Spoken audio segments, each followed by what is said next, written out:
I am Ella, 28 years old. My favorite things are white rice, rice balls, and just rice. Yes, I am a slightly chubby new mother who loves rice with all her heart. I've loved white rice since I was a child, and my mother used to be amazed when I told her that I ate rice from morning to night.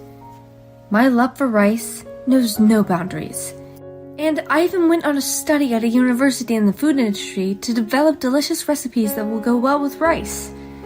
It was there I met my current husband, Daniel. We were in the same class, and I was thrilled when he told me that he was a rice farmer. I was born and raised in the city and didn't know anyone who was a rice farmer. He came to the city because he didn't like the fact that his family was a farmer in the countryside. He seemed to be inspired by my love of rice and the fact that I ate it so deliciously every day. After graduation, I followed him back to the countryside to take over the farmhouse, and 2 years later, we got married. Now I work as a dietitian at a nursing home, and I'm always helping with the rice planting and harvesting. The eldest son, who had moved to the city saying he would not take over the family business, came back with a prospective wife, and my in-laws were in a frenzy. Moreover, my husband. If Ella hadn't been smiling so broadly and chomping down on rice balls at that moment, I wouldn't have had any intention of taking over the farm. Would say that, so I am worshipped like a goddess in my in-laws' house. My in-laws are gentle people to begin with, so when they decided to build a house on their property, I had no resistance. I get to eat delicious rice from a rice-producing region every day. My husband and in-laws would not have gone out of business. It was a win-win situation, and we were enjoying our home very much. Our long-awaited first child was born. It was a boy, and we named him Jack. Since there is still a strong sense in our community that the firstborn son has to be the heir of the family, my in-laws, relatives, and neighbors were all overjoyed. Having my beloved husband's child and being blessed by so many people made my days the happiest of my life. My son, who was loved by everyone around me, turned 4 months old. So I decided to go to the health center for a checkup. I was surrounded by babies the same age as my son, and I was excited to think that one day children would become friends with Jack. As I waited for my turn to see the doctor, chatting happily with the kind-looking mother sitting next to me, I suddenly heard a voice above my head. "Where did you buy those luxury brand clothes?" "What?" I looked up towards the voice and saw a woman with long hair looking down at me and my son. I was puzzled by the sudden question without any form of greeting, but she seemed to be the same new mother and answered with a smile. "Well, my mother-in-law bought it for me, so I don't know." She wiggled her thin eyebrows at my answer. "Wow, your mother-in-law dictates what you wear? That must be tough." "What? Really?" I did hear about a friend of mine who was having trouble with her mother-in-law buying clothes for her, but I was grateful because I'm not that particular and my mother-in-law has good taste. I didn't even know these clothes were a luxury brand in the first place. I felt uncomfortable as she stared at me with her eyes as if she was trying to decide what to wear. I was wondering whether I should leave my seat by pretending to change a diaper when she said to me, "I'll take those clothes off your hand." "What?" I was so confused I didn't know what she meant, but she started to take off my son's clothes. Hey, what are you doing?" She was blatantly miffed when I hurriedly picked up my son into my arms. "You don't want the clothes your mother-in-law bought for you, so I'm gonna take them." "Huh? No thanks. In the first place, if I give you the clothes he's wearing now, what is my son supposed to wear home? Why don't you just wrap a towel around him and go home? Don't worry, it's not that cold today." No way am I doing that. She was saying something crazy as if it was a matter of course, and my head was in a turmoil. Still, I tried my best to protect my son from getting hurt. "Maria, what's wrong?" A public health nurse, hearing the commotion, came between us with calm movements. "If there's anything bothering you, I'm here to listen. Please, come this way." The nurse gently but firmly led her to another room. Maria, as she was called, clicked her tongue and was taken away by the nurse. "Are you okay?" Yes. The woman next to me, whom I had been having a friendly conversation with earlier, looked at me with concern. Apparently, she had brought that nurse to the scene, and I thanked the woman. I wiped away a cold sweat, thinking about the crazy people in this world. The next day, when I thought such an unpleasant thing would never happen... Huh? What's wrong, Ella? As I was about to take in the laundry I had it hung out to dry in the evening, I'd noticed something odd. One of Jack's clothes was missing. The clothes of my son who had come for his checkup yesterday. I couldn't find that one of his clothing items, let alone the hanger. Oh no, maybe the wind blew it away. I'm sorry, but you bought it for my son, too. My mother-in-law soothed me with a smile, and I was feeling down. It's okay. I have another chance to buy clothes for my grandson. Just kidding. I couldn't help but smile at my mother-in-law's playful and kind attitude, even though I'd been feeling down. I know, let's go shopping tomorrow. Let me know what you like. Okay.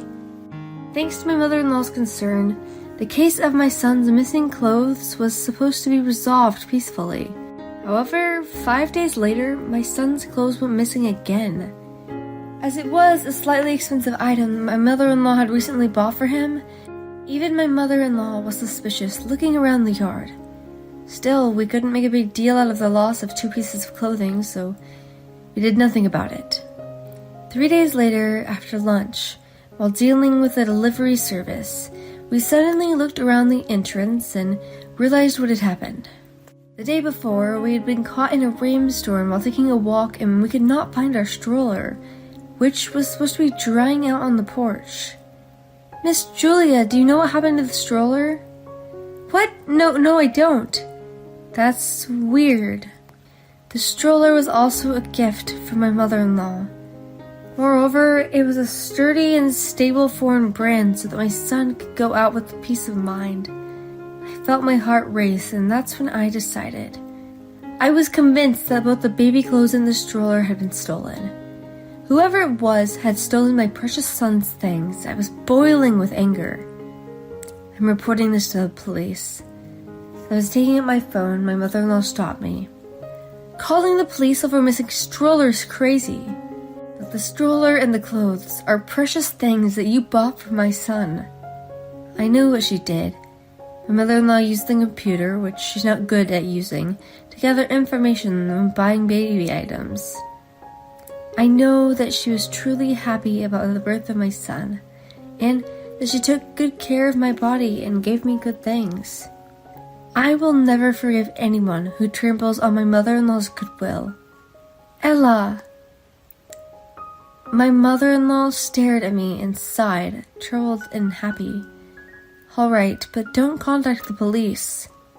But, as if to calm me down, she says, a missing stroller won't get the police to make a move. I'll find the culprit more efficiently. You go take a nap with Jack. After saying this, my mother-in-law picked up her address book and began making phone calls. Listening to the leaked conversation, I couldn't help but be impressed by my mother-in-law's acting ability and skillful speech. Surely, in the countryside, we might not be able to find the culprit this way. As I predicted, the culprit was easily found 3 days later. My mother-in-law thought it was someone who lived nearby, judging by the manner of theft. So my mother-in-law's only action was to make tearful phone calls to the wives in the neighborhood to complain about the damage that was caused. With that, the wives all worked together to gather information. The neighborhood's high opinion of me as a wife who came to the city and did not mind taking care of the rice paddies led me to a powerful response. Well, maybe they're just amused onlookers, but my mother-in-law made a lot of phone calls. By the end of the day, the information had spread throughout the entire neighborhood association, and one of the wives gave me a valuable eyewitness report that she had seen a similar stroller in a neighboring town. Based on this information, we questioned the farmer's wife, who lived in the next town, and she admitted to the crime. The network in the countryside is quite frightening. I was then surprised by a woman who visited our house with a baby stroller accompanied by her husband. She was the woman who had tried to rip off my son's clothes at his 4-month checkup. Apparently, she had followed me home after the checkup while pushing the stroller. I was shocked by the abnormality of being obsessed with someone you have only spoken to once, and horrified at the fact that such a person knew about our house. Her husband was trying his best to apologize, but she was looking as if she were flustered. Did you steal the clothes too? Hey, you even stole clothes? Her husband is pale, but she doesn't even change her expression. What? I only took it because she looked like she didn't want it, she said. Of course I want them. The clothes and the stroller are precious things given to me by my mother-in-law. I don't like that kind of attitude.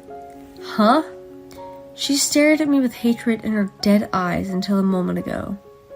You're so obsessed with your mother-in-law. You live with her in the countryside because you're poor, aren't you? Don't you have any pride? Huh? My mother-in-law put her hand on my shoulder. I was about to start a fight with her because of her rude attitude. Please, take that stroller home. I will buy a new one for my grandson. I will forward you the bill, she says. What? I brought it all the way here. What are you talking about? Ignoring her rant, my mother-in-law spoke to Maria's husband. Sir, your wife seems to have very sticky fingers. This isn't the first time she's stolen something, is it? What? The blood quickly drained from her husband's face. I heard all about it. I heard you guys were living in this city, but you suddenly moved here as if you were running away. My mother-in-law pointed out a definite fact. Oh no. Her face also turned bloodthirsty. You thought that in the countryside, people would forgive you for a little indiscretion, didn't you? But you know the countryside is scary. Prepare yourself. The two of them were blandly flabbergasted by my mother-in-law, who approached them quietly and unobtrusively, but without averting her eyes, and ran off as if to get away. Miss Julia, how much do you know about the couple? I asked my mother-in-law. She said she quit her part-time job before coming in here because of her pregnancy, but was fired for skimming money from the co-workers in the cash register. She said something she did similar at her husband's company's house and moved away to escape. I heard that her pregnancy was real and she didn't turn herself into the police of the warmth of the people around her. I wonder what will happen to her in the future, since she caused such a commotion in such rural areas. I see. It is really scary in the countryside, where you get so much information in just 3 days. My mother-in-law laughed bitterly, and I returned a small smile. I swore from the bottom of my heart I would never do anything bad. As my mother-in-law had read, she had been misbehaving in many places. People who found out that we had been looted again to come forward and say that they have also been victims of stealing. Each one may be trivial, but the fact remains that she did a lot of evil deeds. Maria's mother-in-law and husband went around apologizing, bowing their heads to everyone. However, she stayed at home and showed no remorse for her wrongdoings. Because of that attitude, the people around her were looking away from her, as if the house was built by an unbelievable wife. It seems that her mother-in-law paid for almost half the cost of what she had done in that town, and when she came to the countryside, she had become a better person. They are disgusted that she came to the countryside and repeatedly did her misdeeds without any apology. I guess Maria's mother-in-law could not stand being ostracized by her neighbors. If you don't divorce your wife, I will give all the inheritance of the house to your brother. She gave Maria's husband, her eldest son, an ultimatum. The husband, who had completely been fed up with his wife, was encouraged by the ultimatum and immediately decided to divorce her. Of course, Maria did not agree with it. One day, about a month after the stroller fiasco, She stormed into her house with an angry face and made steam come out of her head. "Hey, I'm getting a divorce because of you. My son has been taken away from me by my husband and his mother, and you're taking the blame." As I happened to be home alone, I was against her sniving and blaming me, and calmly replied to her words. "You deserved it. Grapes, chicken eggs, watermelons. The damage of various farmers was all you're doing. It's better for a child to grow up without a problematic mother like you. What is wrong with you? There are so many crops out there, it wouldn't be a problem if I took a little bit of it. I thought the country people were more open-minded. What happened to the spirit of mutual help? This woman is crazy. Have you ever done anything to help others or anything else that would make people grateful? Ugh. In the first place, how can you be allowed to steal the crops that have been carefully nurtured like your own child? The same goes for your baby products. They were bought with money that my mother-in-law obtained through the hard work. What? You're acting like a good girl. It's disgusting. I don't care if you find me disgusting. Just smile and be serious, and you'll get a full meal of delicious rice. It's great. Wow, you're finally showing your true colors. Just when she smiled that snickering smile. That's fine, a voice behind her said. What? Before I knew it, my mother-in-law, who had returned from working in the fields, came up next to me and laughed at her. It's a blessing to be a rice farmer, and I have a woman who fell in love with our rice and came to marry my son. It's great to have a wife who smiles and helps out in the rice paddies and happily eats her rice. But it's much, much better than a wife like you who only knows how to steal. Ugh. Now why don't you go back to the city you love so much? Or should I call the police? What? I guess she was so shocked that the bond between me and my mother-in-law was so strong and it completely overturned her outlook on life. She ran away screaming like a child. Oh, I hope she doesn't ever come back here again. I remember my line earlier about being able to eat a full meal of delicious rice while praying that she would never go back. Oh, no, of course. I wasn't just attracted by the rice, you know. I married my husband because I love him too, you know. After the rice, right? I look at my understanding, kind mother-in-law and laugh. The watered rice fields were sparkling in the spring sunlight. My mother-in-law was furious at Maria's unrepentant behavior when she stormed into her house after that. She demanded an immediate lump sum refund of the damage payment she had taken on her shoulders.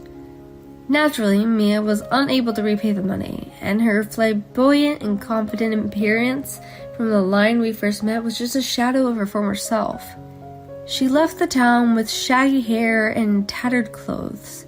She would probably end up living a life of debauchery, working in some bar somewhere in the middle of nowhere. 5 months have passed since then, and it is time to take our son, who gradually switched from baby food to regular food. The rice that Daddy made is delicious, isn't it? Mama. Yes, nothing beats fresh rice. Dada. My husband, who was eating next to me, laughed as I chatted with my son while feeding him porridge. Jack is gonna grow up to be a rice lover, isn't he? Of course. He's a happy child who always loved delicious rice by his side. Both my mother-in-law and father-in-law look at us with smiles. Surrounded by my favorite rice and a kind family, I am full of happiness.